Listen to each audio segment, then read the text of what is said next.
පළවෙනි ප්‍රශ්නේ මම අහලා තියෙන්නේ මේ සසම්භාවී විචල්යක් යනු කුමක්දයි පැහැදිලි කරන්න. කියන්නේ සසම්භාවී විචල්යක් කියන්නේ මොකක්ද? මේකට පැහැදිලි නිර්වචනයක් අපිට ඕනේ. તો නිර්වචනයක් දැනගෙන ඉන්න ඕනේ වගේම ඒක සම්බන්ධයෙන් අවබෝධය තියෙන්නත් ඕනේ. මෙන්න මෙහෙම නිර්වචනයකට එන්න පුළුවන් අපිට. සසම්භාවී විචල්යක් යනු සසම්භාවී පරීක්ෂණයක් මගින් අගයන් නිර්ණය කෙරෙන තාත්වික අගය සහිත ශ්‍රිතයකි. වෙනත් ආකාරයකට කිව්වොත් නියදි අවකාශයක් මත අර්ථ දක්වන ලද තාත්වික අගය ගන්නා ශ්‍රිතයකි. මේක වැදගත් සංකල්ප කිහිපයක් තියෙනවා. ඒවත් එක්ක අපි තේරුම නිරවුල් කරගමු. පළවෙනි දේ තමයි මෙන්න මේක. සසම්භාවී පරීක්ෂණයක් කියන එක. එතකොට සසම්භාවී විචල්‍ය කියන සංකල්පය හඳුනා ගන්න නම් සසම්භාවී පරීක්ෂණයක් කියන සංකල්පය ගැන අවබෝධය තියෙන්න ඕනේ. ඒකට සම්භාවිතාව පාඩමේදී තමයි ඔයාලට සසම්භාවී පරීක්ෂණයක් ගැන කියන්න දෙන්නේ.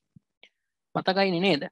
එතකොට සසම්භාවී පරීක්ෂණයක් කියන්නේ ඒ පරීක්ෂණය කරන්න කලින් ලැබෙන ප්‍රතිඵලය අපිට නිශ්චිතවම කියන්න බැරි පරීක්ෂණ. නේද? කාසියක් උඩ දැම්මොත් අපි දන්නේ සිරස වැටෙයිද අගේ වැටෙයිද. නිශ්චිතව ප්‍රතිඵලය කියන්න බෑ. ආන් මේ වගේ පරීක්ෂණ තමයි සසම්භාවී පරීක්ෂණ. එහෙනම් සසම්භාවී විචල්‍ය කියන සංකල්පය එන්නේ සසම්භාවී පරීක්ෂණ වලදී විතරයි. ඒක ඊටාම වැදගත් කරුණක්. සසම්භාවී විචල්යක් අර්ථ දක්වන්න නම් සසම්භාවී පරීක්ෂණයක් තියෙන්න ඕනේ. ඒ සසම්භාවී පරීක්ෂණයක ලැබෙනවනේ විවිධ ප්‍රතිඵල ලැබෙන්න පුළුවන්. හරි, ඒ ඔක්කොම ප්‍රතිඵල වලට තමයි අපි කියන්නේ නියදි අවකාශය කියලා. ඔය ප්‍රතිඵල සැලකිල්ලට අරගෙන අපිට යම් සංඛ්‍යාත්මක අගයන් ලබා දෙන්න පුළුවන්. අන්න එහෙම සංඛ්‍යාත්මක අගයක් ලබා දුන්නම එක ශ්‍රිතයක් වශයෙන් අපිට හඳුනා ගන්න පුළුවන්. ශ්‍රිතයක්. හරි, සංඛ්‍යාත්මක අගයන්ගේ ශ්‍රිතයක්. අන්න ඒ සංඛ්‍යාත්මක අගයන්ගේ ශ්‍රිතයට තමයි අපි කියන්නේ සසම්භාවී විචල්යක් කියලා. උදාහරණයක් ගන්නම්කෝ. දැන් හිතන්න මෙන්න මේ සසම්භාවී පරීක්ෂණය. අපි කාසියක් උඩ දානවා. හරි, කාසියක් උඩ දැම්මොත් අපිට එන්න පුළුවන් ප්‍රතිඵල මොනවද? අපිට එන්න පුළුවන් ප්‍රතිඵල තමයි සිරස අගය. ඔන්න ඔය ප්‍රතිඵල දෙක ඇතුළත් වන කුලකයට අපි කියනවා නියදි අවකාශය කියලා නේද? සාම්පල් ස්පේස් එක කියලා කියන්නේ. යම් පරීක්ෂණයක සියලුම ප්‍රතිඵල ඇතුළත් වන කුලකය. ඔන්න දැන් මම අර්ථ දක්වන්න යනවා සසම්භාවී විචල්යක්. ඒකට සංකේතයක් දෙනවා කැපිටල් X කියලා. සාමාන්‍යයෙන් අපේ පුරුද්ද තමයි සසම්භාවී විචල්යක් නිරූපණය කරන්නේ කැපිටල් ඉංග්‍රීසි අකුරු වලින්. Capital X, capital Y, capital P ආන් මේ විදිහට කැපිටල් ඉංග්‍රීසි අකුරු වලින් තමයි අපි සාමාන්‍යයෙන් සසම්භාවී විචල්යක් නිරූපණය කරන්නේ. මම මේ X කියන එක්කෙනාව අර්ථ දක්වනවා මෙන්න මෙහෙම. මේ සසම්භාවී පරීක්ෂණයේදී සිරස කියන එක වැටුනොත් අංක 1 දෙන්න. අගය කියන එක වැටුනොත්, ඒ කියන්නේ සිරස වැටුන් නැති වුනොත් බිංදුව කියලා දෙන්න. සිරස වැටුනොත් මම 1 දෙනවා. අගය වැටුනොත් මම බිංදුව දෙනවා. අන්න අර සසම්භාවී පරීක්ෂණයේ ප්‍රතිඵල මත මම තාත්වික අගයන් නැත්තම් සංඛ්‍යාත්මක අගයන් දෙකක් පැවරුවා. මේක අගය ශ්‍රිතයක්. මෙන්න මේ අගය ශ්‍රිතයට කියනවා අපි සසම්භාවී විචල්යක් කියලා. එහෙනම් ඔය තියෙන x කියන සසම්භාවී විචල්‍ය. තව මම උදාහරණයක් ගන්නම්. ඔන්න මම කාසි දෙකක් එකවර උඩ දානවා. කාසි දෙකක් එකවර උඩ දැම්මොත් එන්න පුළුවන් ප්‍රතිඵල මෙන්න මෙහෙම. පළවෙනි කාසිය එන්න පුළුවන් සිරස හෝ දෙවනි කාසිය ගත්තොත් සිරස එන්න පුළුවන් අගය එන්න පුළුවන්. ඒ පළවෙනි කාසියේ සිරස ඇවිල්ලා. පළවෙනි කාසිය අගේ ආවොත් ආයි දෙවෙනි කාසිය එන්න පුළුවන් සිරස හෝ අගේ. මේ සටහන ඔයාලා දන්නව නේද? රුක් සටහන. එතකොට නියදි අවකාශයක් නිරූපණය කරන්න පුළුවන් එක්ක කුලක ආකාරයෙන් එහෙමත් නැත්නම් රුක් සටහන් ආකාරයෙන් තවත් ආකාර දෙකක් තියෙනවා. ඒව සාකච්ඡා කරා. දැන් මේ පළවෙනි ප්‍රතිඵලය තමයි සිරස හෙඩ් හෙඩ්. දෙවෙනි ප්‍රතිඵලය හෙඩ් ටේල් සිරස අගේ. ඊළඟට පළවෙනි කාසිය අගය දෙවෙනි කාසිය සිරස ටේල් හෙඩ් ඊළඟට ටේල් ටේල්. දැන් මම ඔය ලිව්ව ප්‍රතිඵල හතරට කියන්නේ නියදි අවකාශය. මේ ප්‍රතිඵල හතර මොනවද? නියදි අවකාශය. ඔන්න මං දැන් සසම්භාවී විචලනයක් අර්ථ දක්වනවා. ලැබෙන සිරස සංඛ්‍යාව කාසිය දෙපාරක් උඩ දැම්මොත් නැත්නම් කාසි දෙකක් උඩ දැම්මොත් ලැබෙන සිරස ගණන මං ගන්නවා y කියලා. සිරස එන්නෙම නැහැ. ඒ කියන්නේ කාසි දෙකේම එන්නේ අගය. එතකොට මං එකට පවරනවා බිඳුව. එක සිරසක් එනවා. එකයි. කාසි දෙකේම එන්නේ සිරස. බිඳුව 1 2. එහෙනම් ඔන්න කාසි දෙකක් එකවර උඩ දැම්මොත් ලැබෙන සිරස සංඛ්‍යාව ඒක තමයි y කියන සසම්භාවී විචල්‍ය. එයාට මොනවද ගන්න පුළුවන් අගයන්? බිඳුව 1 2. ඒවා සංඛ්‍යාත්මක අගයන් වෙන්න ඕනේ. මොකද මේ සංඛ්‍යාත්මක අගයක් කියන්නේ? කියන්නේ සංඛ්‍යාත්මක අර්ථයක් තියෙන්න ඕනේ. දැන් බිඳුව කිව්වම තේරෙනවනේ එකෙන් අදහස් වෙන්නේ සිරස එකපාරක්වත් වැටෙන්නේ නැහැ. එක කියන්නේ සිරස එකපාරක් වැටෙනවා. දෙක කියන්නේ කාසි දෙකේම සිරස. සංඛ්‍යාත්මක අර්ථයක් තියෙන්න ඕනේ.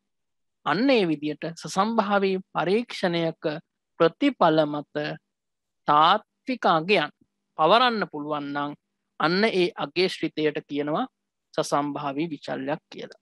පැහැදිලි නේද? හරි. ඊළඟට අපිට ප්‍රධාන වශයෙන්ම සසම්භාවී විචල්‍ය වර්ග කරන්න පුළුවන් කොටස් දෙකකට. පළවෙනි වර්ගය තමයි විවික්ත සසම්භාවී විචල්‍ය.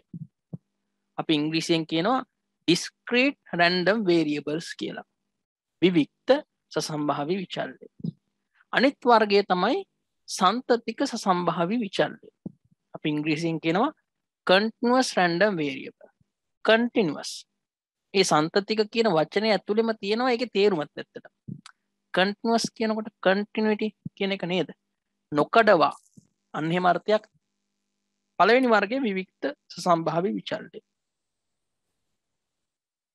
විවික්ත සසම්භාවී විචල්‍යයක් කියන්නේ පරිමිත ලක්ෂයන්ගෙන් හෝ ගිනිය හැකි අපරිමිත ලක්ෂයන්ගෙන්. කොහොමදගත්? එක්ක පරිමිත ලක්ෂ තියෙනවා.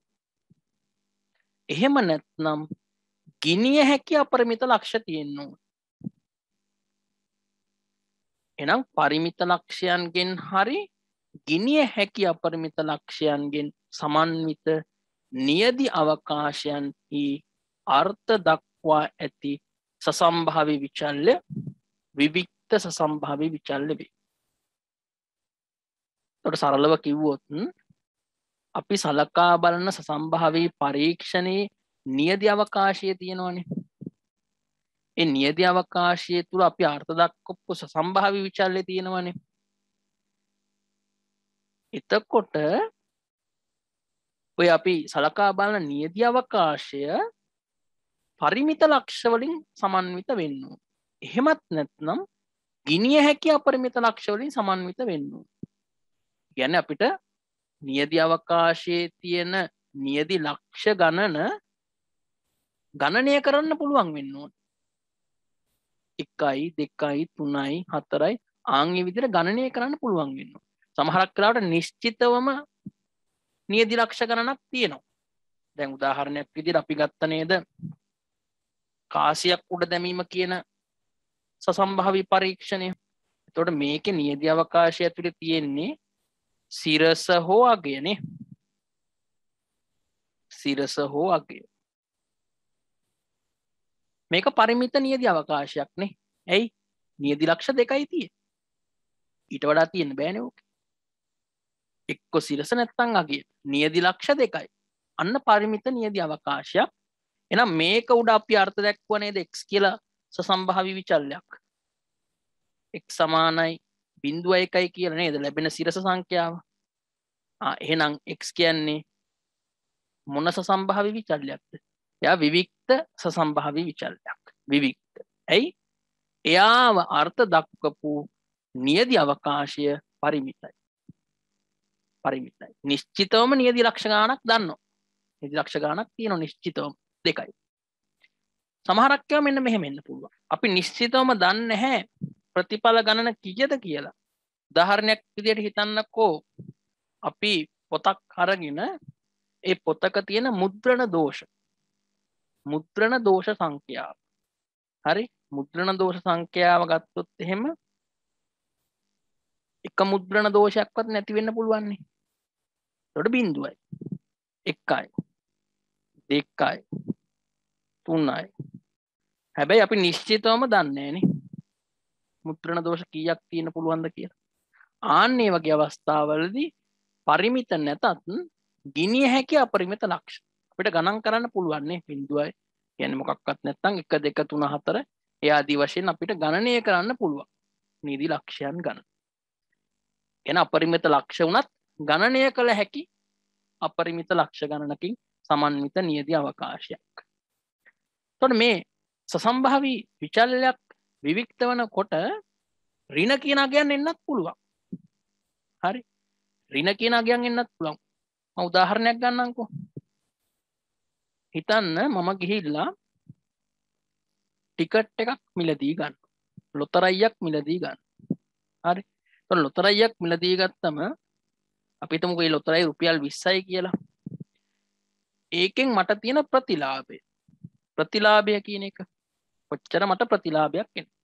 දැන් මම 20ම ගිහිල්ලා ආයෝජනයක් නේ කරන්නේ ලොතරැයියක් ගන්නවා කියලා.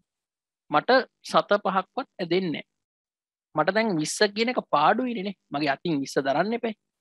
එතකොට ඒ කියන්නේ මගේ ප්‍රතිලාභය ඍණ 20යි. හිතන්න මට 20ක් ඇදෙනවා. මගේ ප්‍රතිලාභය කීයද? 20ක් වියදම් වුණා. හැබැයි 20ක් දින්නා. මොකොත්ම ප්‍රතිලාභයක් නැහැ 0යිනේ. මම 100ක් දිනනවා රුපියල් 100ක්. හැබැයි මට 20ක් වියදම් වුණා. මගේ ප්‍රතිලාභය 80යි. ඔන්න ඔහොම සසම්භාවී විචල්යක් අර්ථ දක්වන්න පුළුවන් නේ. ඔහොම සසම්භාවී විචල්යක් අර්ථ දක්වන්න පුළුවන්. මේක විවික්තයි. ඇයි නිශ්චිත ප්‍රතිලාභ ගණනක් තියෙනවා. හැබැයි ඍණ සංඛ්‍යාවක් තියෙනවා. ඍණ වෙන්න පුළුවන්. ඒ වගේමයි දශම සංඛ්‍යා තියෙන්නත් පුළුවන්. දැන් උදාහරණයක් ගමුකෝ පාන් ගෙඩි වගේ උදාහරණයක්. ඔන්න පාන් ගෙඩි 1යි. පාන් ගෙඩි 1/2ක් තියෙන්න බැරිද? පුළුවන්. පාන් ගෙඩි 1.5ක් තියෙන්න පුළුවන්. 1යි භාගිල්ලුවම දෙනව නේද? භාගිල්ලුවම කඩ වලින් දෙනවනේ. හැබැයි පාන් භාගෙන් තව චූටි කෑලි කඩලා ඉල්ලන්න බෑනේ. අඩේ මුදලාලි ගහලා පන්න ගනිනේ.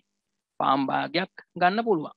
ඊට පස්සේ පාන් ගෙඩියක් ගන්න පුළුවන්. ඊට පස්සේ පාන් ගෙඩියකුයි තව භාගිකුයි. කියන්නේ පාන් ගෙඩි 1/2ක් ගන්න පුළුවන්.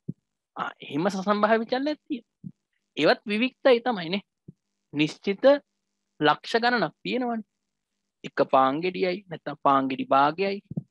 කියන්නේ පාන් භාගේ, පාන් ගෙඩි 1, පාන් ගෙඩි 1/2, පාන් ගෙඩි 2, පාන් ගෙඩි 2/2. එම දශම සංඛ්‍යා යන්න පුළුවන්.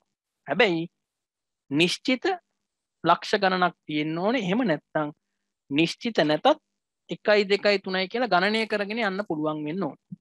අන්න එහෙමනම් ඒවට අපි කියනවා එහෙම නියදී අවකාශයක් තියෙනවා නම් ඒ සසම්භාවී විචල්්‍ය වලට විවික්ත සසම්භාවී විචල්්‍ය. එතකොට මේ වර්ගයට වැටෙන්නේ නැති අනිත් විචල්්‍ය සන්තතික සසම්භාවී විචල්්‍ය.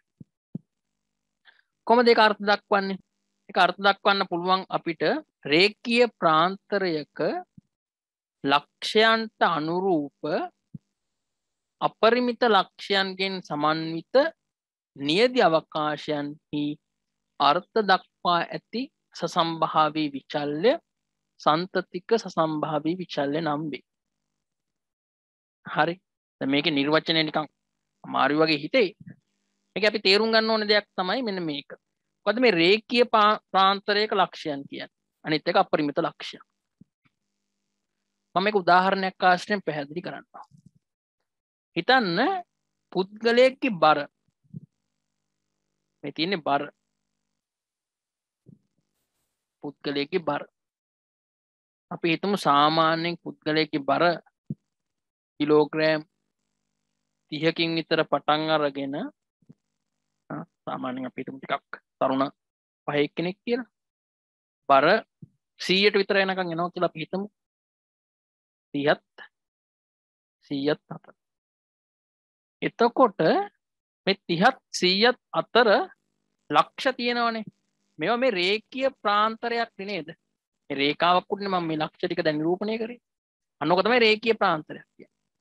එතකොට මෙන්න මෙහෙම අපි ප්‍රාන්තරයක් ගත්තොත් මේ ප්‍රාන්තරය ඇතුලේ කොච්චර බරවල් තියෙන්න පුළුවන්ද? මේ ප්‍රාන්තරය ඇතුලේ කොච්චර බරවල් තියෙන්න පුළුවන්ද? ඒක ගණන් කරන්න බෑ. කිලෝග්‍රෑම් 30 කිලෝග්‍රෑම් 30යි ග්‍රෑම් 100ක් ඒකත් බරක් නේ. කිලෝග්‍රෑම් 30යි ග්‍රෑම් 100යි මිලිග්‍රෑම් 100යි තව බරක්. ආන් ඒ විදිහට බර තව දුරටත් අපිට ඛණ්ඩනය කරන්න පුළුවන්. තව දුරටත් ඛණ්ඩනය කරන්න පුළුවන්. ඒ නිසා රේඛීය ප්‍රාන්තරයක් ගත්තොත් දැන් මේ බර වගේ 30ත් 100ත් අතර බරවල් අපරිමිත ලක්ෂ ගණනක් තියෙනවා. අපරිමිත බරවල් ප්‍රමාණයක් තියෙනවා. අපි ගාව බරමනින යන්ත්‍රය තියෙනවා නම් ඒකේ තියෙන මිනුම් මේ ස්වභාවය අනුව අපිට ඕන තරම් බරවල් ලබා ගන්න පුළුවන්. ග්‍රෑම් මිලිග්‍රෑම් මේ විදිහට පහළට නැනෝ නේද? මේ විදිහට උඩා ප්‍රමාණය දක්වාම යන්න පුළුවන්. ඒක අපරිමිතයි. උස ඒත් එහෙම අපරිමිතයි. කාලය පැය මිනිත්තු තප්පර මිලි තප්පර එහෙම අපරිමිත ලක්ෂ තියෙන. ඔන්න ඔය වගේ විචල්්‍ය වලට අපි කියනවා සන්තතික සසම්භාවී විචල්්‍ය කියලා. එහෙනම් යම් රේඛීය ප්‍රාන්තරයක් තුල අපරිමිත ලක්ෂ මේ රේඛීය ප්‍රාන්තරය කියන එකේ ඇතුළෙම තියෙනවා. ඒක තමයි නියදි අවකාශයනේ. දැන් නියදි අවකාශයක් කියන්නේ ලැබිය හැකි ප්‍රතිඵලනේ. ලැබිය හැකි ප්‍රතිඵල අපරිමිතයි. අපිට ගණනය කරලා ඉවර කරන්න බෑ. එහෙනම් ඒ වගේ සසම්භාවී පරීක්ෂණ වලට අදාළ වෙච්ච සසම්භාවී විචල්්‍ය වලට අපි කියනවා සන්තතික සසම්භාවී විචල්්‍ය කියලා. ඒතර අපේ එදිනෙදා ජීවිතයේ වැඩි වශයෙන් තියෙන සන්තතික සසම්භාවී විචල්්‍ය. විවික්ත සසම්භාවී විචල්්‍ය වලට වඩා තියෙන්නේ සන්තතික සසම්භාවී විචල්්‍ය. ඇත්තටම ගත්තොත් දුර, උස, බර, වේගය, කාලය ගොඩාක් විචල්්‍ය සන්තතිකයි. විවික්තය බොහොම සීමිත ප්‍රමාණයක් තියෙන්නේ. පොතක මුද්‍රණ දෝෂ, පුද්ගලයින් ගණන, බැංකුවකට පැමිණෙන පාරිභෝගිකයන් ගණන, යම් කිසි කහයිරක් දවසක් තුල මාරු වෙන පදිකයින් ගණන ඔය ආදී වශයෙන් අවස්ථා බොහොම අඩුයි සාපේක්ෂව සන්තතික සසම්භාවී විචල්්‍යයත් එක්ක. නම් ඔන්න ඔය දෙක තමයි මූලික වර්ග දෙක. හරි? සසම්භාවී විචල්්‍යයක් කියන අදහස ඔයාලගේ ඔළුවේ තියෙන්න ඕනේ. සසම්භාවී පරීක්ෂණයක ප්‍රතිඵල මත අපිට සංඛ්‍යාත්මක අගයන් පවරන්න පුළුවන්. ඒ අගයේ ශ්‍රිතයට කියනවා සසම්භාවී විචල්්‍ය කියලා. ඒකෙත් වර්ග දෙකයි විවික්ත සන්තතික. යම් සසම්භාවී පරීක්ෂණයක නියදි අවකාශය පරිමිත නම් හෝ ගිනිය හැකි අපරිමිත ලක්ෂයන්ගෙන් සමන්විත නම් එවැනි සසම්භාවී පරීක්ෂණයකට අදාළ විචල්්‍ය විවික්ත සසම්භාවී විචල්්‍ය. එහෙම නැතිව යම් සසම්භාවී පරීක්ෂණයක නියදි අවකාශය අපරිමිත නම් නැත්නම් රේඛීය ප්‍රාන්තරයක ලක්ෂයන්ට අනුරූප අපරිමිත ලක්ෂයන්ගෙන් නම් නියදි අවකාශය සමන්විත වෙන්නේ ඒවට කියනවා සන්තතික සසම්භාවී විචල්්‍ය කියලා. හරි. තව වැදගත් කරුණක් මෙතනදී මතක තියාගන්න.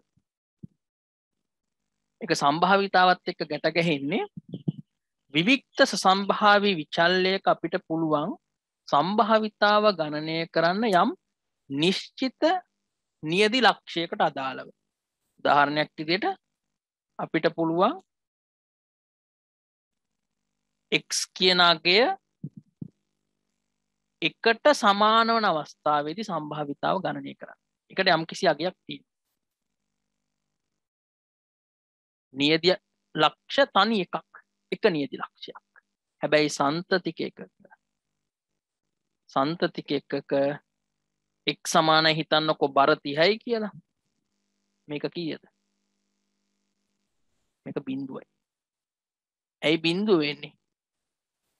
ඔයාලා සම්භාවිතාව සම්බන්ධ අර ආචීන කල්පික පිවිසුමේ ඉගෙන ගන්න ඕනේ සම්භාවිතාව කියන්නේ පක්ෂපාත සිද්ධි ගණන මුළු සිද්ධි ගණනෙන් බෙදුවම එන අනුපාතයට කියලා. දැන් මේකේ පක්ෂපාත සිද්ධි ගණන 1යි. මුළු සිද්ධි ගණන අපරිමිතයි. ඉතින් යම් සංඛ්‍යාවක් අනන්තයෙන් බෙදුවොත් බිඳුව තමයි උත්තරේ. ඒ නිසා තනි නියදි ලක්ෂයකට සමාන කරලා සම්භාවිතාව ගණනය කරන්න බෑ සන්තතික සසම්භාවී විචල්‍යයක. විවික්ත එකක පුළුවන්. විවික්ත එකක පුළුවන්. පැහැදිලි නේද? ඒ නිසා කවුරු හරි සම්භාවිතාව හොයනවා නම් බර කියන එක්කෙනා x කියලා අරන් 30ත් x ගියාගේ 30ත් 100ත් අතර ලැබෙන්න තියෙන සම්භාවිතාව සමාන වෙනවා 30 සමාන හෝ විශාල. කුඩා හෝ සමාන 100. මේ දෙකම සමානයි. ඇයි? මේ සමානාර්ථය කියන තැනදී බිඳුවයි. 30ට සමාන වෙනකොට 100ට සමාන වෙනකොට සම්භාවිතාව බිඳුවයි තියෙන්නේ. බිඳුව එකතු වුණා කියලා කිසිම වෙනසක් වෙන්නේ නැහැ. ඒ නිසා ඒ වගේ තැනකදී සන්තතික සම්භාව්‍ය විචල්‍ය වලදී සමානාර්ථයට වටිනාකමක් නැහැ. හැබැයි විවික්ත එකක තියෙනවා. එකත් මතක තියාගන්න. විවික්ත සහ සසම්භාවී දෙක වෙන් කරලා අඳුන ගන්න තැන්වලදී. හරි. නම් අපි ඉස්සරහට යමු. alright. ඔන්න දැන් වැඩි. දැන් ඔන්න විචල්‍ය ඉදිරිපත් කරනවා මම. ඒව බලමු අපි විවික්තද සන්තතිකද කියලා. ඒව විවික්තද සන්තතිකද කියලා බලමු. කාසියක් 6 වතාවක් උඩ දමන විට සිරස ලැබිය හැකි වාර ගණන. කාසියක් අපි 6 වතාවක් උඩ දානවා. එතකොට සිරස ලැබෙන්න පුළුවන් අවස්ථා ගානනේ. කාසිය 6 පාරම උඩ දාද්දි එක පාරක්වත් සිරසෙන්නේ නැහැ. කියන්නේ බිඳුවයි නේ. එක පාරක් සිරසෙනවා. දෙපාරක් සිරසෙනවා. ඔය විදිහට උඩරිම පුළුවන් සිරසෙන්න 6යිනේ නේද? ඕකනේ එහෙනම් එන ලක්ෂ ටික පරිමිතයිනේ. ලක්ෂ 7යි තියෙන්නේ. එහෙනම් මේක විවික්තයි. විවික්ත. පරිමිත නියදි අවකාශයක් තියෙනවා. නැත්නම් පරිමිත ලක්ෂ වලින් සමන්විත සසම්භාවී විචල්‍යයක්. ඒ නිසා ඒක විවික්තයි. සිසුවෙක් සතියක් තුල පාසල් පැමිණිය හැකි දින ගණන. සතියක් ගත්තොත් එහෙම දවස් 7ක් තියෙනව නේද? ඒකට අපි දවස් 7ම ඉස්කෝලේ තිබ්බොත් එහෙම යම් කිසි ශිෂ්‍යයෙක් පැමිණෙන දින ගණන. ඒකට ඒ ශිෂ්‍යයා එක දවසක්වත් එන්නේ නැති වෙන්න පුළුවන් නේද? ඒකට බිඳුවයි. එක දවසක් આવොත් 1යි 2යි 3යි. ඒ විදිහට සතියම આવොත් ඔන්න දවස් 7ම එනවා. එතකොට සසම්භාවී විචල්‍යයේ අගයන් ගත්තොත් අගයන් 8ක් තියෙනවා. පරිමිතයිනේ. නිශ්චිතවම ලැබෙන ප්‍රතිඵල නැත්තම් ලැබෙන අගයන් ගණන අපි දන්නවා. නිසා එක විවික්ත සසම්භාවී විචල්‍යයක්. තුන්වෙනි එක සතියක් තුල ඔබේ පාසලේ ආපන ශාලාවේ විකුණන පාන් ගෙඩිවල තිබිය හැකි බර. පාන් ගෙඩියක බර. එතකොට මම කලිනුත් අරගත්ත උදාහරණේ බර කියන එක කොහොමත් සන්තතිකයි. නේද? දැන් පාන් ගෙඩියක බර ගත්තොත් අපි හිතමු ග්‍රෑම් 450ක් විතර වෙනවා පාන් ගෙඩියක් සාමාන්‍ය. එතකොට 450ටම නිශ්චිතවම තියන්නේ නැහැ නේද? මිලිග්‍රෑම් එකෙන් පවා එහෙම වෙන්න පුළුවන්. ඒ වගේ කොච්චර බරවල් වෙන්න පුළුවන්ද? අපරිමිත. ඒ නිසා මේ බර කියන විචල්‍ය ගත්තොත් මේක සන්තතික විචල්‍යයක්. සන්තතික සසම්භාවී විචල්‍යයක්. විදුලි බුබුලු වල විය හැකි ආයු කාලය. ඒතර ආයු කාලය කියන්නේ ඉතින් කාලයෙන්නේ මනින්න වෙන්නේ නේද? තප්පර වෙන්න පුළුවන්, මිනිත්තු වෙන්න පුළුවන්, පැය වෙන්න පුළුවන් ආයු කාලය. එතකොට කාලය කියන එකත් මම කියවනේ සන්තතිකයි. කාලය කියන එක සන්තතිකයි. තව උපකොටස් වලට කඩාගෙන යන්න පුළුවන්. නිසා මේකත් සන්තතික සසම්භාවී විචල්යක්. ඊළඟට වර්ෂයක් තුල අනතුරට පත්වන රක්ෂිත මෝටර රථ ගණන. අවුරුද්දකදී අනතුරට පත්වන මේ රක්ෂිත කියන්නේ ඉන්ෂුවර්ඩ් කියන්නේ ඉන්ෂුරන්ස් එකක් තියෙන මෝටර රථ ගණන. එතකොට සමහරක් වෙලාවට ඒ අවුරුදු එකක්වත් නොවෙන්න පුළුවන් නේ. 0යි 1ක් 2ක් 3ක් ඔය විදිහට ඉතින් 10 20 100 200 දන්නේ හරියටම කීයක් අන්තිමගේද කියලා. නමුත් අපිට ලක්ෂ ටික ගණනය කරගෙන යන්න පුළුවන් නේ. 1 2 3 4 5 කියලා ඒ සසම්භාවී විචල්‍ය ගන්න අගයන් ටික ගණනය කරගෙන යන්න පුළුවන්. ගිනිය හැකි අපරිමිත ලක්ෂ. ඒත් විවික්ත සම්භාවී විචල්‍යයක්. හරි. ගිනිය හැකි අපරිමිත ලක්ෂ තියෙනවා නම් විවික්තයි. එහෙමත් ගණන් කරන්න බැරි තරම් අපරිමිත ලක්ෂ තියෙනවා නම් තමයි සන්තතික වෙන්නේ. යන්ත්‍රයකින් දිනක් තුල නිපදවිය හැකි සදොස් අයිතම ගණන. ඒතර යම් කිසි යන්ත්‍රයකින් නිෂ්පාදනය වෙන මොනවා හරි අයිතම වර්ගයක් මොකක් හරි භාණ්ඩයක් වෙන්න පුළුවන්. සබන් කැට කියලා හිතන්නකෝ. ඒ වයින් කොච්චර සබන් කැට ගණනක් සදොස්ද දෝෂ සහිතයිද? හරි. සදොස් කියන්නේ දෝෂයක් සහිත අයිතම ගණන. සමහරක් වෙලාවට ඒ දවසේ එකක්වත් නොවෙන්න පුළුවන් නේ. 0යි 1යි 2යි 3යි ඒ ආදි වශයෙන් එදා දවසේ යන්ත්‍රයකින් නිෂ්පාදනය වන මුළු අයිතම ගණන වෙනකම්ම යන්න පුළුවන්. ඕන ඔක්කොම සදොස් අයිතම වෙන්න පුළුවන් නේ. හැබැයි පරිමිත ලක්ෂ ගණනක් තියෙන්නේ. පරිමිත ලක්ෂ ගණනක් තියෙන්නේ. හෝ ගිනිය හැකි අපරිමිත ලක්ෂ ගණනක් තියෙන්නේ. නම් මේකත් විවික්ත සසම්භාවී විචල්යක්. විවික්තයි. ආයතනයකට දිනකට ලැබිය හැකි දුරකථන ඇමතුම් ගණන. හිතන්නකෝ දැන් ඔය ඩයලොග් හරි මොම්ටෙල් හරි වගේ කස්ටමර් කෙයා එකක්. එතකොට දවසකට ඒගොල්ලොන්ට එන ඇමතුම් ගණන. සමහරක් දවස් තියෙන බල එකක්වත් නැති වෙන්න පුළුවන්. නේද? 0 1 2 3 වගේ 1000 වගේ සෑහෙන ප්‍රමාණයක් වෙන්න පුළුවන්. ඒත් ගිනිය හැකි අපරිමිත ලක්ෂ ගණනක් තියෙන අවකාශයක්. නැත්තම් තාත්වික අගය ශ්‍රිතයක් තමයි මේ සසම්භාවී විචල්‍යයට තියෙන්නේ. නම් විවික්ත නේද? විවික්ත. කර්මාන්ත ශාලාවක 11 පෙළකින් දිනකට නිපදවන භාණ්ඩවල විය හැකි බර. අයි කතා දෙකක් නෑ නා. බරනේ. බර කියන්නේ සන්තතික විචල්‍යයක්. සන්තතික විචල්‍යයක්. මෙන්න මෙහෙම එකක් තියෙනවා නමයි. බර කියන එක ඔය හැමතැනම සන්තතික වෙන්නේ නැහැ. හොඳේ. හිතන්නකෝ දැන් මොකක් හරි නිෂ්පාදනය කරන භාණ්ඩයක්. අපි හිතමු සබන් කැටයක්. එහෙමත් නැත්නම් කිරි පැකට් එකක්, කිරි පිටි වර්ගයක්. ඔය විදිහට මේ භාණ්ඩයේ ඇසුරුමේ ගහලා තියෙන බරවල් තියෙනවනේ. හරි. භාණ්ඩයක ඇසුරුමෙහි සඳහන් බර. එතකොට නිශ්චිතවම තියෙන බරක් නේ. 45යි ග්‍රෑම් හෝ කිලෝග්‍රෑම් 4යි නැත්නම් ග්‍රෑම් 400යි ග්‍රෑම් තේ කුල ගත්තොත් ග්‍රෑම් 200යි ග්‍රෑම් 250යි. එතකොට ඒ ඇසුරුමේ සඳහන් වෙලා තියෙනවා නිශ්චිත බරක්. එහෙම ගත්තොත් ඇසුරුම් වලට අපිට නිශ්චිතවම කොච්චර බරවල් ප්‍රමාණයක් එකිනෙකට වෙනස් නියදි ලක්ෂයන් කොච්චර ප්‍රමාණයක් තියෙනවද කියලා අඳුන ගන්න පුළුවන්. හරි. විදිහට අවස්ථානුකූලව කල්පනා කරලා බලන්න. දැන් මේකේ නම් මේ බර ඕනම බරක් වෙන්න පුළුවන් නේ. අපි බැනරලේ බලන්නේ බර. නමුත් සමහරක් වෙලාවට ඇසුරුමක සඳහන් බර ඒක විවික්ත වෙනවා. මොකද ඇසුරුමක සඳහන් බර ගත්තොත් නිශ්චිත ඇසුරුම් ප්‍රමාණයක් තියෙනවනේ. ඒකට සඳහන් වෙන්න පුළුවන් බරවල් නිශ්චිත ප්‍රමාණයක් තියෙනවා. තේ කොළ වර්ගයක ඇසුරුම් වල සඳහන් බර නිශ්චිත ප්‍රමාණයක් තියෙනවා. ඒවා විවික්තයි. හරි. ඒ නිසා අවස්ථානුකූලව විචල්‍යයට ගන්න පුළුවන් අගය පරාසය ගැන හිතලා තමයි තීරණය කරන්න ඕනේ විවික්තද සන්තතිකද කියලා. right. දිනකට අලවිය විය හැකි කමිසවල කොළරේ ප්‍රමාණය. right. කොළරේ ප්‍රමාණය. එතකොට මේකත් කල්පනාකාරී වෙන්න ඕනේ. දැන් ඔය අපි කියන්නේ රෙඩිමේඩ් ෂර්ට්ස් දැන් මේ තියෙන ඒවා නේද? නිශ්චිතවම කමිස මහලා තියෙනවා. ඒවා රෙඩිමේඩ්. එතකොට කොලරේ ප්‍රමාණය කියන ඒවා නිශ්චිත ප්‍රමාණයක් තියෙනව නේද?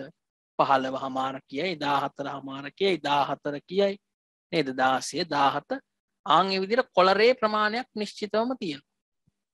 හරි රෙඩිමේඩ් ෂර්ට්ස් වල නිමියදුම් කියලා අපි ඔය තියෙන්නේ කඩවල් වල. ඒකේ ෂර්ට් වල නිශ්චිතවම තියෙනවනේ. දැන් අපි සෙරෙප්පුවක් ගත්තත් නිශ්චිත සයිසස් ටිකක් තියෙනවා. නමුත් පුද්ගලයාගෙන් පුද්ගලයාගේ කකුලේ වට ප්‍රමාණය ගත්තොත් ඒක නිශ්චිත නෑනේ නේ. පුද්ගලයාගෙන් පුද්ගලයාට කකුලේ වට ප්‍රමාණය වෙනස්. හැබැයි යම්කිසි කඩයක විකුණන්න තියෙන සෙරෙප්පු වල වට ප්‍රමාණය නිශ්චිත ගණනක් තියෙනවා. ඒ වගේ අවස්ථාවකදී ඒක විවික්තයි. දැන් මෙතනත් විවික්තයි. කොලරේ තියෙන ප්‍රමාණය. හරි. කමිසේ කොලරේ ප්‍රමාණය කියන එක විවික්තයි. නිශ්චිතවම ගාණක් තියෙනවා. 15 14 ඒ විදියට. අරක හොඳ උදාහරණයක් නේ. සපත්තුවේ ගත්තොත් වට ප්‍රමාණය නිශ්චිතයි. හැබැයි පුද්ගලයාගෙන් පුද්ගලයාට කකුලේ වට ප්‍රමාණය ගත්තොත් ඒක හරියටම නිශ්චිත ගාණක් තියෙන විදියක් නැහැ. මොනවා හරි සෙන්ටිමීටර් හරි මොනවායින් හරි මැනගත්තොත් එහෙම පොඩ්ඩ එහෙ මෙහෙ වෙවි විවිධාගයන් අපරිමිත ගණනක් තියෙන්න පුළුවන්. අපරිමිත ගණනක්. නිසා අවස්ථානුකූලව තමයි අර්ථ දක්වන්න ඕනේ විවික්තද සන්තතිකද කියන එක. එළඹෙන පැය තුල ඒ නම් නගරයේ පැවතිය හැකි උෂ්ණත්වය. උෂ්ණත්වය කියන්නේ ළමයි සන්තතික විචලනයක්. සන්තතික විචලනයක් උෂ්ණත්වය කියන එක සෙල්සියස් අංශක වලින් මැන්නත්, කෙල්වින් වලින් මැන්නත්, ෆැරන්හයිට් වලින් මැන්නත් අපරිමිත උෂ්ණත්ව මට්ටම් එන්න පුළුවන්. නිසා ඒක සන්තතිකයි. right. එතකොට ඔන්න ඒ විදිහට සසම්භාවී පරීක්ෂණයක් හෝ සසම්භාවී විචලනයක් අපිට දුන්නොත් ඒවා විවික්ත අවස්ථාද සන්තතික අවස්ථාද කියන එක අඳුන ගන්න පුළුවන් වෙන්න ඕනේ.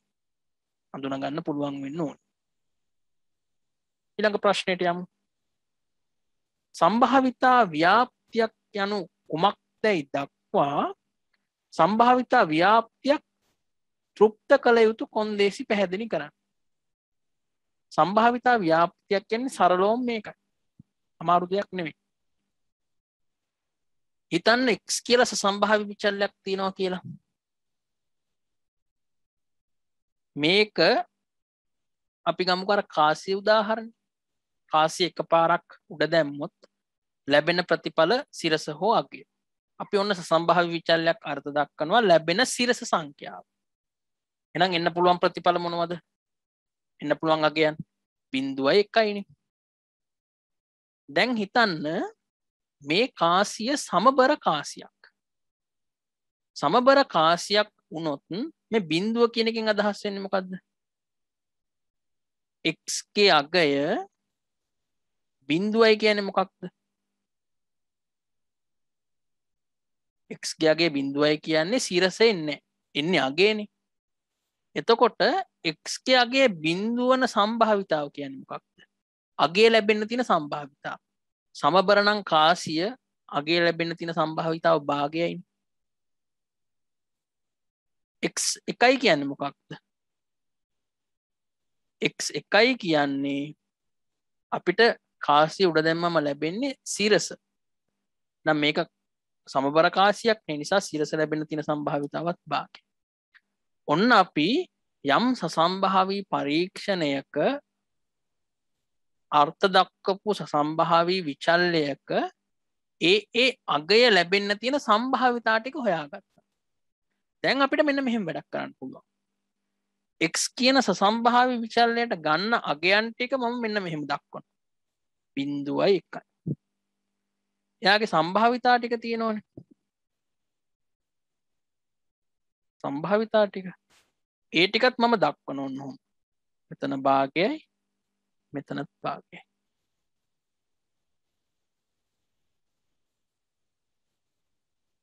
මේක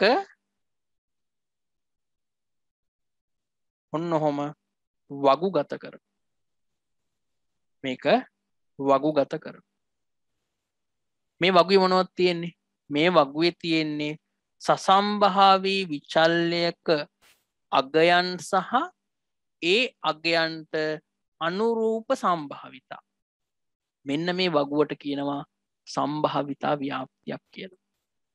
එනම් යම් සසම්භාවී විචල්‍යක අගයන් සහ ඊට අනුරූප සම්භාවිතා වගුවක් වශයෙන් දැක් වූ විට එය සම්භාවිතා ව්‍යාප්තියකි. මේක හැබැයි වගුවකින් විතරක් නෙවෙයි අපිට කරන්න පුළුවන්. මේක අපිට රූපකින් කරන්නත් පුළුවන්. මෙන්න මෙහෙම හිතන්නකෝ. ඔන්න x කියන සසම්භාවී විචල්‍ය එයාට එන ප්‍රතිඵල දෙක තමයි මේ තියෙන්නේ. නැත්නම් අගයන් දෙක. 0යි 1යි. මේ තියෙන සම්භාවිතා. භාගය 1. y අක්ෂයට අපි ගන්න සම්භාවිතාව.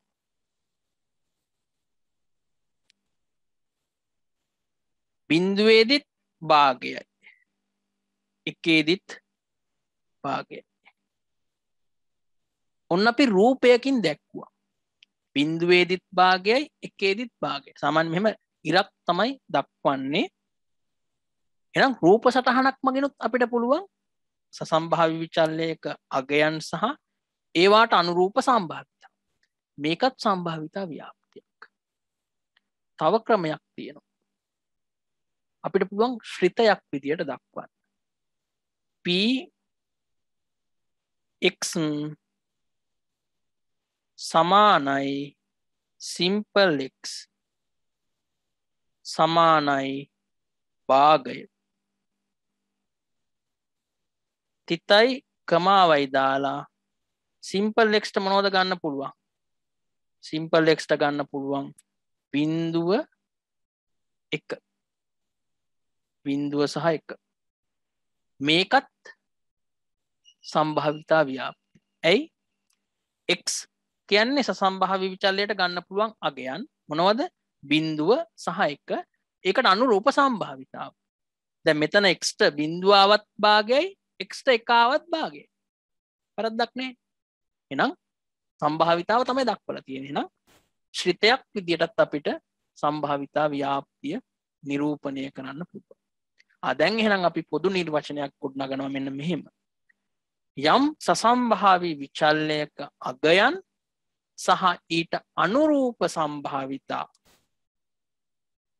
වගුවක් රූප සටහනක් හෝ ශ්‍රිතයක් විදියට නිරූපණය කිරීම තමයි සම්භාවිතා ව්‍යාප්තියක් කියලා කියන්නේ. යම් සසම්භාවී විචල්‍යයක අගයන් ඊට අනුරූප සම්භාවිතා සමග වගුවක් රූප සටහනක් හෝ ශ්‍රිතයක් මගින් නිරූපණය කළ විට එය සම්භාවිතා ව්‍යාප්තියකි. හරි නේද? ඊළඟට මේ සම්භාවිතා ව්‍යාප්තියක් තෘප්ත කරන්න ඕන කොන්දේසි දෙකක් තියෙනවා. එක ඕනෑම සම්භාවිතා ව්‍යාප්තියකට පොදුයි. පළවෙනි කොන්දේසිය තමයි සසම්භාවී පරීක්ෂණයේ ලැබෙන අගයක්. තියෙනවනේ 0.1 කියලා. ඒවට අනුරූප සම්භාවිතාගයන්. ඒවට අනුරූප සම්භාවිතාගයන් මම ගන්නවා pxi කියලා. මෙතන වරහන් ඇතුලේ මම xi ගන්නෙ. මොකද මේ xi කියන එක වෙනස් වෙන්න පුළුවන් නේද? xi ට 0 වෙන්න පුළුවන්, xi ට 1 එන්න පුළුවන්. මේ විදිහට එක වෙනස් වෙනවා. ඕනම සම්භාවිතා ව්‍යාප්තියක් නම් සම්පූර්ණ කරන්න ඕන පළවෙනි කොන්දේසිය තමයි මේ සෑම සම්භාවිතාගයක්ම 0 හෝ ඊට වඩා විශාල වෙන්න ඕන. ඒ වගේම 1 හෝ ඊට වඩා කුඩා වෙන්න ඕන. ඒවා සම්භාවිතා අගයන් වෙන්න ඕන. අනිවාර්යයෙන්ම 0 හෝ ඊට වඩා විශාල වෙන්න ඕනේ. 1 හෝ ඊට වඩා කුඩා වෙන්න ඕනේ. ඍණ සංඛ්‍යාවක් එන්න පුළුවන්ද මෙතෙන්ට? මේ භාගයේ තියෙන තැනට එන්න බෑ. 1ට වඩා වැඩි සංඛ්‍යාවක් එන්න පුළුවන්ද? බෑ. ඒත් බෑ. අනිවාර්යයෙන්ම බලන්න හැම සම්භාවිතාගයක්ම 0ත් 1ත් අතර තියෙනවද? 0 හෝ ඊට වැඩි වෙන්න පුළුවන්, 1 හෝ ඊට වඩා කුඩා වෙන්න ඕන. ඒක තමයි පළවෙනි කොන්දේසිය. දෙවෙනි කොන්දේසිය. දෙවෙනි කොන්දේසිය තමයි සසම්භාවී විචල්‍යයේ සියලුම අගයන්ට අනුරූප සම්භාවිතාවල එකතුව p xi මේ ටික ඔක්කොම එකතු කරනවා. ඒකතු කරාම අගය එකක් වෙන්න ඕන. අනිවාර්යයෙන්ම එකක් වෙන්න ඕන. එහෙනම් ඕනම සසම්භාවී විචල්‍යයකට ගන්න පුළුවන් සියලුම අගයන් සැලකිල්ලට ගත්තොත් ඒ අගයන්ට අනුරූප සම්භාවිතාවන්ගේ එකතුව එකක් වෙන්න ඕන. ඔන්න ඔය කොන්දේසි දෙක තෘප්ත කරොත් විතරයි මෙහෙම නිරූපණය කරන වගුවක් රූප සටහනක් ශ්‍රිතයක් සම්භාවිතා ව්‍යාප්තියක් වෙන්නේ. මතක තියාගන්න. සම්භාවිතා ව්‍යාප්තියක් වෙන්න නම් අනිවාර්යයෙන්ම ඔය කොන්දේසි දෙක තෘප්ත වෙන්න ඕනේ. දැන් මේ රූප සටහනට ආවත් ඒක ඔයාලට පැහැදිලි. රූප සටහනට ආවත් ඒක පැහැදිලි. මේ බලන්නකො බිඳුවේදිත් භාගය එකේදිත් භාගය. බිඳුවේදිත් භාගයයි එකේදිත් භාගයයි. එතකොට භාගි දෙක එකතු වුණාම එකයි. භාගය එකයිනේ. ඒ වගේම බිඳුවත් එකත් අතර තියෙන සම්භාවිතා අගයන්. රූප සටහනේදීත් ඒක තෘප්තයි. ශ්‍රිතයට යන්නකෝ. x බිඳුව වෙද්දිත් භාගය x එක වෙද්දිත් භාගය. කියන්නේ භාගය කියන්නේ බිඳුවත් එකත් අතර තියෙන සංඛ්‍යාවක්. බිඳුවේදී භාගයයි එකේදී භාගයයි භාගය එකතු වුණාම ඒත් එකයි. එහෙනම් මේ අපි ගොඩනගලා තියෙන සම්භාවිතා ව්‍යාප්තිය එක අපිට කියන්න පුළුවන් මේ කොන්දේසි තෘප්ත කරන සම්භාවිතා ව්‍යාප්තියක් කියලා. එනිසා නිතරම සසම්භාවී විචල්‍යයකට අදාළව සම්භාවිතා ව්‍යාප්තිය ගොඩ නැගුවොත් ඒ සම්භාවිතා ව්‍යාප්තිය තුල මෙන්න මේ කොන්දේසි සෑම සම්භාවිතාවයක්ම මේ මෙතනත් භාගයයි මෙතනත් භාගයයි. බිඳුවත් එකත් අතර තියෙන සම්භාවිතාවයක්. දෙවෙනි කොන්දේසිය මේ දෙකම එකතු කරාම එකක් එන්න ඕන. එකක් එනවනේ. එහෙනම් සම්භාවිතා ව්‍යාප්තියක්. සම්භාවිතා ව්‍යාප්තිය. ඔන්න අපිට අවස්ථාවක් දෙනවා මේ සම්භාවිතා ව්‍යාප්තියක් ගොඩනගන්න. මොකක්ද බලන්නකෝ පරීක්ෂණය. සමබර කාසි තුනක් එක්වරක් උඩ දමනු ලැබේ.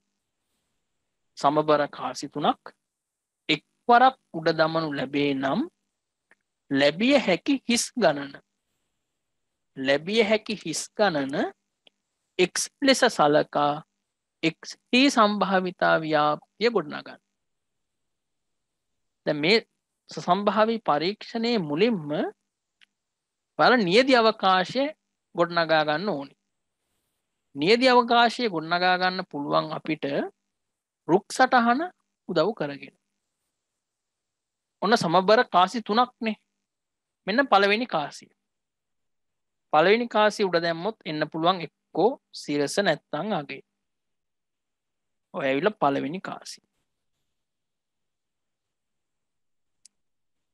ඊළඟට දෙවෙනි කාසිය. පළවෙනි කාසිය සිරස වැටලා දෙවෙනි කාසියෙත් සිරස එන්න පුළුවන් නැත්තම් අගය. පළවෙනි කාසිය අගය આવොත් දෙවෙනි කාසියෙත් සිරස එන්න පුළුවන් අගය එන්න පුළුවන්. ඔය දෙවෙනි කාසිය. ඊළඟට ඔන්න තුන්වෙනි කාසිය. පළවෙනි කාසියත් දෙවෙනි කාසියත් කියන අවස්ථා දෙකම සැලකිල්ලට ගන්න එපා. එහෙනම් මෙතනත් සිරස මෙතන අගය මෙතන සිරස මෙතන අගය මෙතන සිරස මෙතන අගය මෙතන සිරස මෙතන අගය. දැන් ඔන්න අපිට ප්‍රතිඵල ටික ලියන්න පුළුවන් කාසි තුනටම අදාළව. කොහොමද? පළවෙනි ප්‍රතිඵලය පළවෙනි කාසියෙත් සිරස දෙවෙනි කාසියෙත් සිරස තුන්වෙනි කාසියෙත් සිරස. සිරස සිරස සිරස. ඊළඟට සිරස සිරස අගය. සිරස සිරස අගය. ඊළඟට සිරස අගය සිරස. හරි අත්ත දිගේ යන්නයි තියෙන්නේ. සිරස අගය සිරස. ඊළඟට සිරස අගය අගයනේ. සිරස අගය අගය සිරසෙන් පටන් ගන්නට ඉවරයි. දැන් පළවෙනි කාසිය එන්නේ අගය අගය සිරස සිරස අගය සිරස අගය අගය අගය සිරස අගය අගය අගය ඔන්න ප්‍රතිඵල 8නේ. එතකොට ප්‍රතිඵල 8කින් සමන්විත නියති අවකාශයක්. දැන් මොකක්ද අපිට කියන්නේ? අපිට ඔන්න සසම්භාවි විචල්යක් අර්ථ දක්වලා දෙනවා x කියලා x ට ගන්නලු ලැබිය හැකි හිස් ගණන. එතකොට මේ කාසිය 3ක් උඩ දැම්මොත් ලැබෙන්න තියෙන හිස් ගණන එකම හිසක්වත් ලැබෙන්නේ නැති වෙන්න පුළුවන්. ඒ කියන්නේ කාසි 3ේම අගය. කියන්නේ සිරස සංඛ්‍යාව නැත්තම් හිස් ගණන බිඳුවයි.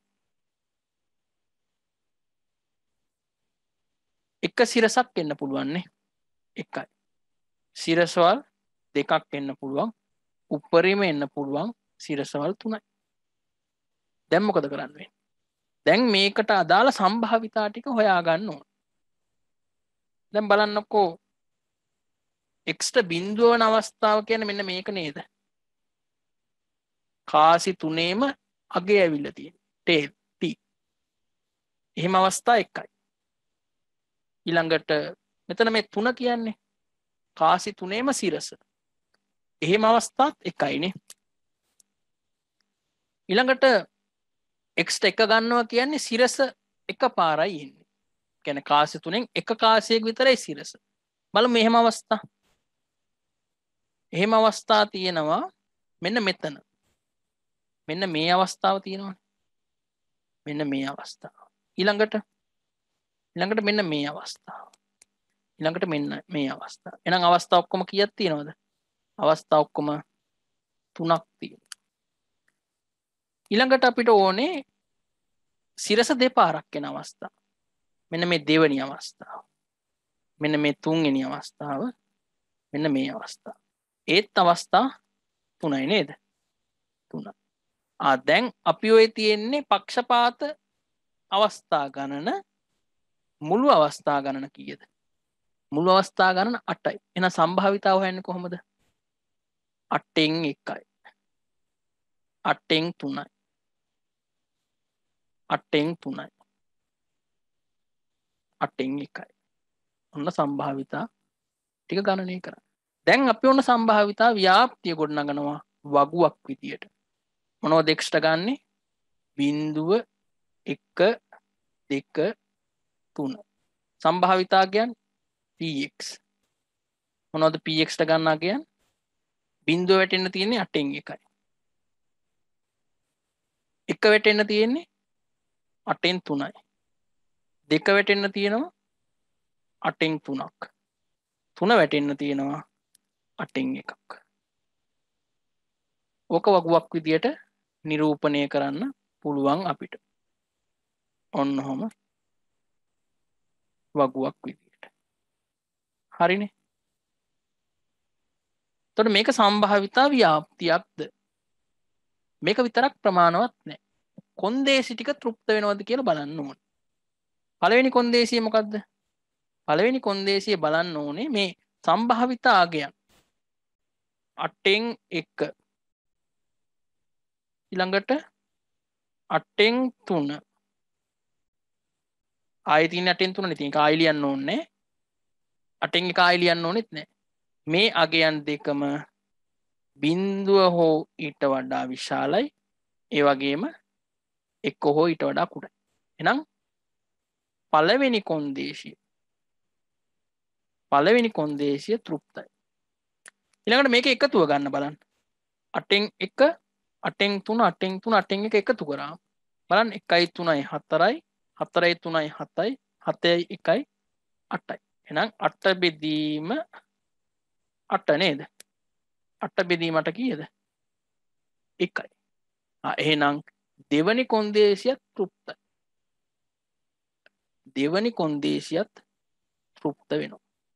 ඒ නිසා මේ ගොඩ නගන ලද සම්භාවිතා ව්‍යාප්තිය ව්‍යාප්තිය කොන්දේසි දෙකම තෘප්ත කරනවා. ඒ නිසා තමයි අපිට කියන්න පුළුවන් එක්ස සම්භාවී විචල්්‍ය සඳහා මේ ගොඩ නගන ලද වගුව සම්භාවිතා ව්‍යාප්තියක් කියලා. පැහැදිලිද? එහෙනම් සම්භාවී පරීක්ෂණයට අනුරූප නියදි අවකාශය ගොඩනගා ගත්තා. සම්භාවී විචල්්‍යයක්ගේ ටික අඳුනගත්තා. ඒවට අනුරූප සම්භාවිතා ටික ගණනය කරා. එක වගුවක් විදියට නිරූපණය කරා. කොන්දේසි දෙක තෘප්ත වෙනවද කියලා බැලුවා. එහෙනම් සම්භාවිතා ව්‍යාප්තිය ගොඩනගලා ඉවරයි. ඔන්නෝක තමයි සම්භාවිතා ව්‍යාප්තියක් ගොඩ නගන්න කිව්වම කරන්න ඕන වැඩි. ඉස්සරහට යමු. සසම්භාවී විචල්්‍යයක අපේක්ෂිත අගය සහ විචලතාව පැහැදිලි කරන්න.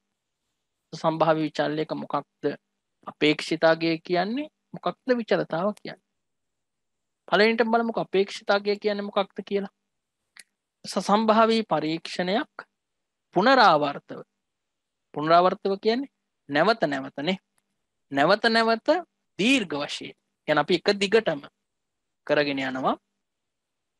සම්භාවී පරීක්ෂණයක් පුනරාවර්තව දීර්ඝ වශයෙන් කිරීමේදී එම පරීක්ෂණය හා සම්බන්ධ සසම්භාවී විචල්්‍යයට ලැබිය හැකි සාමාන්‍ය අගය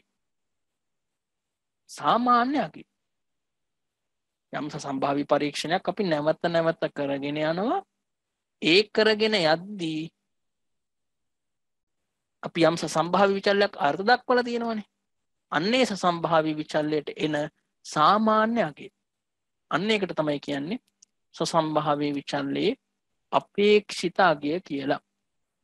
නම් මේ පරීක්ෂණය දීර්ඝ කාලයක් පුනරාවර්තව කරගෙන යන්න පුළුවන් වෙන්න ඕනේ. එහෙම කරගෙන යද්දී අපි අර නිර්වචනය කරපු සසම්භාවී විචල්්‍යයට එන සාමාන්‍ය අගය තමයි සසම්භාවී විචල්්‍යයේ අපේක්ෂිත අගය කියලා කියන්නේ. විචලතාව කියන්නේ මොකක්ද? ඒ අපේක්ෂිත අගය තියෙනවනේ. නැත්නම් ඒ සාමාන්‍ය අගය සම්භාවී විචල්්‍ය අපේක්ෂිත අගය එයාගෙන් අපගමනය වෙන්න තියෙන ප්‍රමාණය. තනි අගය තියෙනවනේ. කියන්නේ සම්භාවී විචල්්‍යයේ එක් අගය එයාගේ අපේක්ෂිත අගයෙන් අපගමනය ඈත් වෙන්න තියෙන ඉඩ ප්‍රමාණයට තමයි අපි විචලතාව කියලා කියන්නේ. ඒකට සාමාන්‍යයෙන් අපි සම්භාවී විචල්්‍යයක අපේක්ෂිත අගය EX නේද? expected value of x. x ගේ අපේක්ෂිත අගය කියලා තමයි දක්වන්නේ. විචලතාව කොහොමද දක්වන්නේ? විචලතාව අපි දක්වන්නේ variance x. VAR වරහන් ඇතුලේ අපි x කියලා දානවා.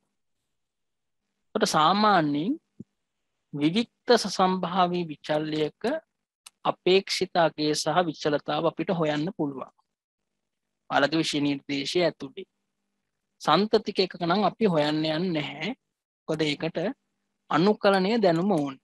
ඒතර අනුකලනය දැනුම පාලක විෂය නිර්දේශය ඇතුලේ පාලට ලබා දෙන්නේ නැති නිසා අපි සන්තතික විචල්්‍යයක අපේක්ෂාව හෝ විචලතාව ගණනය කරන්නේ නැහැ.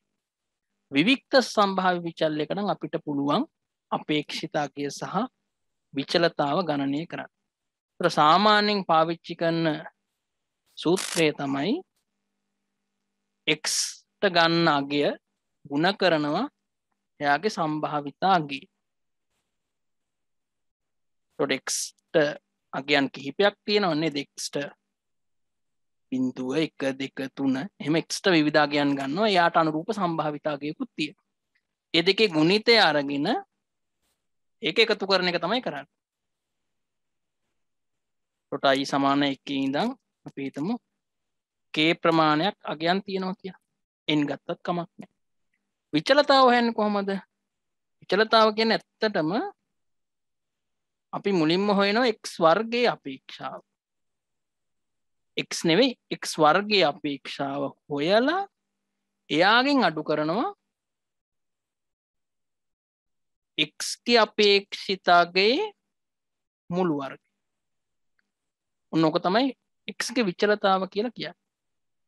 එතකොට මේ x වර්ගයේ අපේක්ෂිත අගය අපිට හොයන්න පුළුවන් අපි x වර්ග එයාව ගුණ කරනවා අනුරූප සම්භාවිතාවයන්ගේ. ඒ ටිකේ එකතුව ගන්න. i සමානයි එකේ ඉඳන් kට ඒකෙන් අඩු කරනවා මෙතනෙන උත්තරේනේ. ඉතින් ex කියන්නේ මෙන්න මෙතනෙන උත්තරේනේ. ඒකේ වර්ගය. එතෙන්ට 5 આવොත් 5 වර්ගය. මොනවදයි විචලතාව හොයන්නේ. පැහැදිලි නේද? විචලතාවේ සූත්‍රය. ඔය ඇවිල්ලා හැබැයි විවික්ත සසම්භාවී විචල්‍යයන්ට අදාළව. විවික්ත සසම්භාවී විචල්‍යයන්ට අදාළව. සන්තතික වුණොත් මෙතන මේ සිග්මා මේ එකතුව ගන්න ලකුණ වෙනුවට එතෙන්ට එනවා අනුකලන ලකුණ. අනුකලන ලකුණ. එතකොට අනුකලනය කිරීමක් තමයි කරන්න තියෙන්නේ. එකතු කිරීමක් කරලා හරියන්නේ නැහැ. එකත් මතක තියාගන්න. හරිනේ. ඔය සූත්‍රات එක්කත් පොඩ්ඩක් හුරු වෙන්න අවශ්‍ය වෙනවා. අපේක්ෂිතගය ගණනය කිරීම, විචලතාව ගණනය කිරීම. ඔන්න අපිට ගැටලුවක් තියෙනවා. හරි. එතකොට බලමු ගැටලුව කියවලා මේක අපිට අපේක්ෂිතගය සහ විචලතාව තමයි ගණනය කරන්න දීලා තියෙන්නේ. කූරු 50ක් ඇති බව දැක්වෙන ගිනි පෙට්ටි වලින් 5% ඇති කූරු ගණන 48 බැගින් වන බවත් 10% ඇති කූරු ගණන 49 වන බවත් 60%ක ඇති කූරු ගණන 50ක් වන බවත් ඉතිරි ගෙනි පෙට්ටි කියන්නේ 25 කූරු 51ක් බැගින් ඇති බවත් සමීක්ෂණයක හෙළි වී ඇත. කියන්නේ දැන් පෙට්ටියේ ගහලා තියෙන්නේ කූරු 50ක් තියෙනවා කියලා. නේද? ගිනි පෙට්ටිය ඇතුලේ කූරු 50ක් තියෙනවා කියලා තමයි පෙට්ටියේ ගහලා තියෙන්නේ. හැබැයි ඇත්තට ගත්තොත් එහෙම එක වෙනස් වෙලා තියෙන්නේ නේ. 50%ක්ම ගිනි පෙට්ටි වල තියෙන්නේ කූරු 48යි. එහෙම වෙන්න පුළුවන් නේ. එතකොට 10%ක තියෙන්නේ කූරු 49යි. 60%ක කූරු 50යි. 25ක කූරු 51යි. එතකොට ඔන්න ඔහොම අපිට සසම්භාවී විචල්‍යයක් සහ ඊට අනුරූප සම්භාවිතාව. ඔය 100ට කියලා අපිට දෙන්නේ ප්‍රතිශත වශයෙන් සම්භාවිතාව. එහෙනම් ඒ ඇසුරෙන් අපිට සම්භාවිතා ව්‍යාප්තිය ගොඩනගන්න පුළුවන් මේ x ට. x කියන්නේ කූරු ගණන. එහෙනම් අපි මුලින්ම x ගේ සම්භාවිතා ව්‍යාප්තිය ගොඩනගා ගමුකෝ. x කියන එක්කෙනාට මොනවද ගන්න පුළුවන් අගය? කුඩාම අගය ගමු. එමත් අවශ්‍ය නැහැ. නමුත් එම පුරුදු වෙන්න. නම් කුඩාම අගය තමයි කූරු 48. කූරු 48. ඊළඟට කූරු 49 නේද? 49ක් තියෙනවනේ. ඊළඟට කූරු 50 අන්තිමට කූරු 51. හරිනේ. දැන් මේකට අනුරූප සම්භාවිතාවයන් ටික අපිට දීලා තියෙනවා නේද? කූරු 48ක් එන්න තියෙන සම්භාවිතාව කීයද? කූරු 48ක් 0.05 නේ. 5ක් කියන්නේ 0.05ක්. ඊළඟට කූරු 49ක් එන්න තියෙන සම්භාවිතාව 10%යි. ඒ කියන්නේ 0.1යි. ඊළඟට කූරු 50ක් තියෙන සම්භාවිතාව 60යි. කියන්නේ 0.6යි. කූරු 51ක් තියෙන සම්භාවිතාව 25යි. කියන්නේ 0.25. දැන් ඕන්නම් මේක සම්භාවිතා ව්‍යාප්තියක්ද කියන එක තහවුරු කරගන්න මේ හැම සම්භාවිතාවයක්ම බිඳුවට වඩා විශාල, ඒ වගේම එකට වඩා කුඩායිනේ. කියන්නේ පළවෙනි කොන්දේසිය තෘප්තයි. ඒ වගේම මේ හතර එකතුව කීයක් වෙන්න ඕනේද? මේ හතර එකතුව එකක් වෙන්නම ඕනේ. හරි නේද? 0.25යි 0.35යි 0.4යි 0.4යි 0.6යි 1යි. නම් එක එනවා. රයිට්. ඒ කියන්නේ මේක සම්භාවිතා ව්‍යාප්තියක්. දැන් අපි මොකක්ද අහන්නේ මුලින්ම අහන්නේ නේද? ඒ ඇසුරෙන් x ගේ අපේක්ෂිතාවගේ x ගේ විචලතාව හොයන්න. අපි මුලින්ම හොයමු x ගේ අපේක්ෂිතාවගේ. මේකේ සූත්‍රය මම ඔයාලට කලින් කිව්වේ නේද? x ට තියෙන අගය ගුණ කරනවා යාට අනුරූප සම්භාවිතාගෙන් ඒ ටික එකතුව ගන්න. අයි සමාන එකේ ඉඳන් විචල්ලයේ තියෙන අගයන් ගණන් n කියලා ගත්තත් වැරද්දක් නෑ හොඳේ. ඒ කියන්නේ x ට තියෙන අගය px කින් ගුණ කරනවා. නම් අපිට අලුතෙන් තීරුවක් හදාගන්න පුළුවන් නේද මෙහෙම. 48 ගුණ කිරීම 0.5යි. උත්තරේ එනවා 2.4ක්. 49 දශමයකින් ගුණ වුණාම 4.9. 50.6න් ගුණ වුණාම 30යි. 51.25න් ගුණ වුණාම 12.75. x ගේ අපේක්ෂිත අගය කියන්නේ මේ ටිකේ එකතුවනේ. x ගේ අපේක්ෂිත අගය කියන්නේ 48 මෙතනින් ගුණ කරාම 2.4යි. 49.1න් ගුණ කරාම 3.9යි. 50.6න් ගුණ කරාම 30යි. 51.25න් ගුණ වුණාම 12.75. මේ ටික එකතු කරා. මේ ටික එකතු කරාම එනවා 50.05. එහෙනම් x ගේ අපේක්ෂිත අගයට එනවා උත්තරය 50.05. සාමාන්‍යයක් විදිහට එන කූරු ගණන. ඊළඟට අපි හොයන්න ඕන විචලතාව. විචලතාව හොයන්න නම් කියන්නේ variance x නේ. කොහොමද හොයන්න වෙන්නේ? x ගේ වර්ගයේ අපේක්ෂාව හොයන්න ඕනේ මුලින්. ඒකෙන් අඩු කරන්න ඕනේ x ගේ අපේක්ෂාවේ මුළු වර්ගය. මුළු වර්ගය. පැහැදිලිනේ? x වර්ගයේ අපේක්ෂාව හොයන්නේ කොහොමද? x වර්ගය ගුණ කරනවා එයාට අනුරූප සම්භාවිතා අගයන්ගේ. ඒ ටිකේ එකතුව ගන්න. ඒ ටිකේ එකතුව අරගෙන අඩු කරනවා මෙතන අපිට x තාපු වගේ තියෙනවනේ x ගේ අපේක්ෂාවට ආපු වගේ. කියන්නේ 50.05. එයාගේ වර්ගය. x ගේ අපේක්ෂිතගේ වර්ගය. ඒක තමයි 50.05 කියන්නේ. දැන් අපිට මෙන්න මේ කොටස හදා ගන්න වෙනවා. ඒතකොට පළවෙනිම දේ තමයි අපිට x වර්ගය ඕනේ නේ. x වර්ගය කියන්නේ මම මෙතනින් දීලා පෙන්නන්නම් ඔයාලට. x වර්ගය කියන්නේ 48 වර්ගය. 48 වැඩි කිරීම 48. ඒ විදිහට 49 වර්ග 50 වර්ග 51 වර්ග ඔන්න x ගේ වර්ග. ඒ වර්ග කරපු අගයන් අනුරූප සම්භාවිතාවන්ගෙන් ගුණ කරනවා. ඒ කියන්නේ 48 වර්ගය වැඩි කරනවා 0.5. ඔන්න අපිට අලුත් තීරුවක් ගන්න පුළුවන්. 48 වර්ගය අපි වැඩි කරනවා 0.5. එහෙම නැත්නම් තව වැඩක් කරන්න පුළුවන්. දැන් මේ තියෙන්නේ මොකක්ද? මේ අපි මේ අලුතෙන් මෙතන හදාගෙන තියෙන මේ 50.05. ඒ තියෙන්නේ x ව px කින් වැඩි කරපු එකනේ. මේ 2.4 තව පාරක් 48න් වැඩි කරනවා. ඒකමනේ නේද? x වර්ග කරලා සම්භාවිතාවයෙන් ගුණ කරන එකත් එකයි. x සම්භාවිතාවයෙන් ගුණ කරපු එක තව පාරක් x කින් ගුණ කරන එකත් එකයි. ඒ දෙකම කරන්න පුළුවන්. එහෙම කරාම ඔයාලට එනවා මෙතෙන්ට 115.2.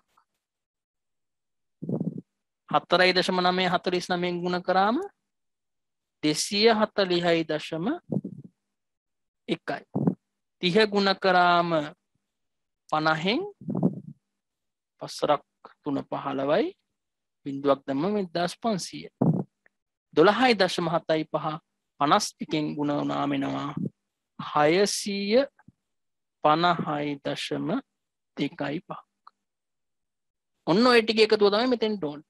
ඉතින් මේ ටික එකතු කරාම බලන්න ඔයාලට එන උත්තරයක් 2505.55. 2505.5. දැන් මම මොකද කරන්නේ? මේක මෙතෙන්ට ගන්නවා 2505.55. ඒකෙන් අඩු කරනවා 50.05 වර්ග. මේක සුළු කරන්න පුළුවන් ඔයාලට නේද? මේක සුළු කරාම උත්තරේ එනවා 0.55. 0.55. එහෙනම් විචලතාව කීයද? විචලතාව 0.55. මධ්‍යන්නේ සාමාන්‍යයක් විදියට කොච්චර අපගමනය වෙනවද? කොච්චර අපගමනය වෙනවද? 0.55ක් අපගමනය වෙනවා. 0.55ක් අපගමනය වෙනවා. පැහැදිලිනේ? එතකොට අපි ඔය සසම්භාවී විචල්‍යයක මධ්‍යන්නේ විචලතාව තමයි ඔය ගණනය කරේ. ඊට අමතරව අපිට හොයන්න පුළුවන් සසම්භාවී විචල්‍යයක සම්මත අපගමනය. අපි කියන ස්ටෑන්ඩඩ් ඩීවියේෂන් එක කියලා. එච්චර අමාරු නෑ. කොහොමද SD එක හොයන්නේ? x ගේ විචලතාව හෙව්වනේ. විචලතාව හොයලා ඉවර වෙලා එයාගේ අපි ගන්නවා ධන වර්ග මූලය. ඍණ නෙමෙයි ධන වර්ග මූලය. නම් 0.55 වර්ග මූලය ගත්තා නම් හරි. ඒක තමයි x ගේ සම්මත අපගමනය. ඒක අමතර කාරණයක්. අපිට x ගේ සම්මත අපගමනය හොයන්නත් පුළුවන්. සම්මත අපගමනය හොයන්නත් පුළුවන්. ඒකට හේතුව මේ විචලතාව හොයද්දී තියෙන අපගමනය ඇත්තටම අධිතක්සේරු වෙනවා. ඇයි? වර්ග කරනෝනේ අපි. එතකොට සාමාන්‍යයෙන් විචලතාව ගණනය කරද්දී අපි අර අපගමන අරගෙන වර්ග කරනකොට ඒ විචලතාවට එන අගය අධිතක්සේරු වෙලා තමයි එන්නේ. ඒක සාමාන්‍ය තත්වයට අපිට ගේන්න පුළුවන් වර්ගමූලය ගත්තනම්. මොකද වර්ගමූලය ගත්තම අර වර්ග වෙච්ච අධිතක්සේරු වීම ආයි අපිට අඩු කරගන්න පුළුවන්. ඒ නිසා තමයි අපි ඔය විචලතාව හොයලා ඒකේ වර්ගමූලය අරගෙන සම්මත අපගමනය ගණනය කරන්නේ. ඒකත් අමතර කාරණයක් විදිහට මතක තියාගන්න. හරි. ඊළඟට තියෙන ගැටලුව. එන්න මේ ගැටලුව. y සමානයි 5x ධන 10ද x ගේ අපේක්ෂිතාගය 2ද x වර්ගයේ අපේක්ෂිතාගය 1ද නම් y ගේ අපේක්ෂිත අගය සහ y ගේ විචලතාව ගණනය කරන්න. මේක අමාරු දෙයක් නෙමෙයි. අපෙන් අහන්නේ y කියන එක්කෙනාගේ අපේක්ෂිත අගය.